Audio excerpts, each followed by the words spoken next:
नमस्कार दोस्तों, आपका स्वागत है फार्मिंग टेक चैनल पे। आज हम बात करेंगे सहजन की खेती के बारे में। सहजन एक बहुवर्षीय पौधा है जिसका पत्ते, फूल तथा जड़ें, छाल सभी चीज़ें उपयोगी होती हैं। यह भारत के साथ साथ श्रीलंका, मैक्सिको, अफ्रीका के देश, दक्षिण अमेरिका के देश में उगाया जाता है। इसकी बढ़वार के लिए 25 से 30 डिग्री सेंटीग्रेड का तापमान उचित माना गया तथा फूलों के आने के लिए 25 से 30 डिग्री ही उपयुक्त होता है।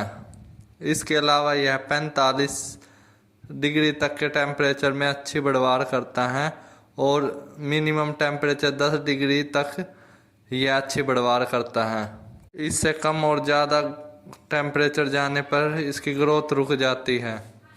ऐसे तो सहजन की काफ़ी वैरायटियाँ होती हैं, पर आमतौर पर इसकी 5-6 वैरायटियाँ हैं ऐसी है जिनका उपयोग कमर्शियल तौर पे किया जाए, जैसे Coimbatore 1, Coimbatore 2, PKM 1, PKM 2, ODC 3, ODC 1 तथा रोहित 1, रोहित 2 इत्यादि। इसके अलावा बसंत और 1-2 और लोकल वैरायटी है जिनका उपयोग कमर्शियल तौर पर किया जा सकता है। आइए जानते हैं इसके उगाने का सही समय कौन सा होता है। या तो बसंत ऋतु या फिर बरसात ऋतु इसके लिए सबसे उपयुक्त समय होता है। इसके अलावा आपके यहाँ अगर टेम्परेचर 15 डिग्री से नीचे नहीं जाता तो आप इसे सर्दी ऋतु से पहले लगा सकते हैं, यानी कि आप इसे अक्टूबर में भी प्लांटेशन कर सकते हैं और जनवरी के लास्ट में भी प्लांटेशन कर सकते हैं। अगर आप उत्तर भारत से हैं तो आप इसका प्लांटेशन मार्च में कर सकते हैं या फिर जुलाई अगस्त में कर सकते हैं या फिर जून के आखिरी सप्ताह में इसका प्लांटेशन कर सकते हैं। यह डिपेंड करेगा कि वहाँ का मौसम उस टाइम कैसा है। अगर वर्षा चालू हो गई है तो इसका प्लांटेशन जून के आखिरी सप्ताह में कर सकते हैं। इसके अलावा दक्षिण भारत में इसका प्लांटेशन लगभग सभी महीनों में किया जा सकता है, छोड़ के 1-2 महीनों के। सहजन को लगभग सभी प्रकार की मिट्टी में उगाया जाता है, पर इसके लिए भुरभुरी मिट्टी, दोमट मिट्टी अथवा बलुई मिट्टी उपयुक्त मानी जाती है, अथवा ये कह सकते हैं कि जिसमें जल भराव की समस्या ना हो वो मिट्टी इसके लिए उपयुक्त होती है। इसके अलावा इसका pH मान 6 से 7.5 तक हो तो अच्छा होता है। इसके अलावा कुछ pH में आप इसकी खेती कर सकते हो, पर उसकी बढ़वार इतनी अच्छी नहीं आएगी। बीज को लगभग 1.5 से 2 इंच की गहराई तक उगाएं। बीज की स्पेसिंग यूज के अनुसार कम ज़्यादा की जा सकती है। जैसे अगर आप पत्तियों का उत्पादन करना चाहते हैं तो इसके बीज से बीज की दूरी 1 फीट और लाइन से लाइन की दूरी 2 से 5-6 फीट तक ले सकते हैं, अथवा आप 8-10 फीट की चौड़ाई के बेड बनाकर या फिर आप इसकी नालियों में भी बुआई कर सकते हैं। अगर आप इससे फली का उत्पादन या बीज का उत्पादन करना चाहते हैं तो आप इसका स्पेसिंग थोड़ा ज़्यादा रखें। इसका स्पेसिंग पेड़ से पेड़ की दूरी लगभग 4 से 8 फीट और लाइन से लाइन की दूरी लगभग 8 से 16 फीट तक रख सकते हैं। यह आपकी सुलभता अथवा मिट्टी की गुणवत्ता पे भी डिपेंड करता है, आप इससे कितना डिस्टेंस पर उगाएं। इसके बीज का जर्मिनेशन लगभग 4 से 14 दिन के अंदर हो जाता है। इसके बीज के जर्मिनेशन के लिए 25 से 35 डिग्री का तापमान उपयुक्त माना जाता है।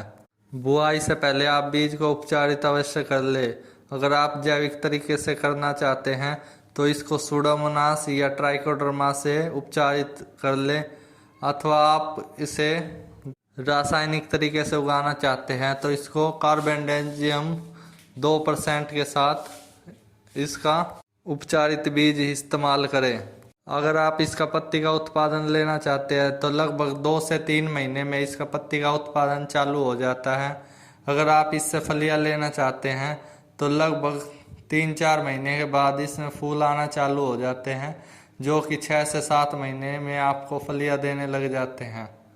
स्टार्टिंग में थोड़ी कम फली लगती है, पर दूसरे से तीसरे साल में इसमें अच्छी फली का उत्पादन होता है। अगर आपकी मिट्टी अच्छी है या आपने देखभाल अच्छे से की है तो इससे आप लगभग 8 से 12 क्विंटल प्रति एकड़ तक का फली का उत्पादन ले सकते हैं।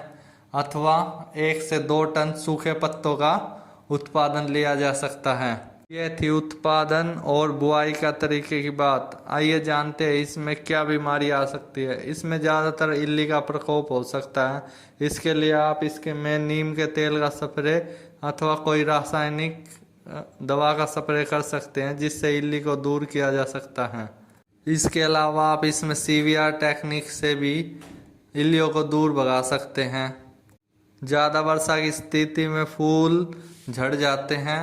ये ध्यान अवश्य रखें कि इसमें ज़्यादा पानी न लगाएं और इसको ऊंचे स्थान पे उगाएं जहां पे जल भराव की स्थिति न होती हो, नहीं तो आपकी फसल गल सड़ जाएगी।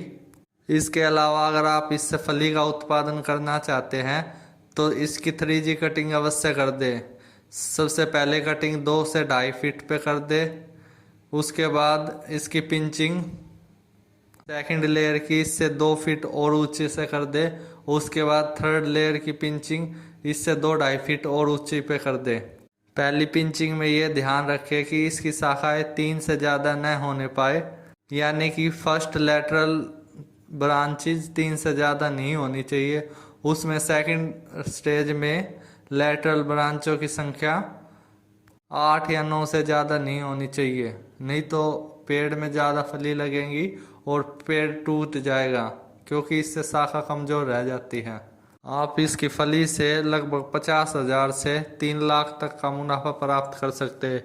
यह आपके उत्पादन तथा मार्केट वैल्यू पर डिपेंड करता है। तथा इसके पत्तों से लगभग 1.5 से 4 लाख का उत्पादन प्राप्त कर सकते हैं। यह भी आपकी गुणवत्ता पे और पत्तियों की क्वालिटी पे डिपेंड करेगा कि आपने इसे ऑर्गेनिक तरीके से उगाया है या फिर रासायनिक तरीके से। अगर आपने इसका ऑर्गेनिक उत्पादन किया है तो इसकी मार्केट वैल्यू अच्छी है और इसे विदेशों में भी एक्सपोर्ट किया जा सकता है। ये थी सहजन के बारे में कुछ जानकारी, जिन्हें जानकर आप इसकी खेती कर सकते हैं। मिलते हैं अगली वीडियो में, तब तक के लिए नमस्कार। आपका दिन मंगलमय हो।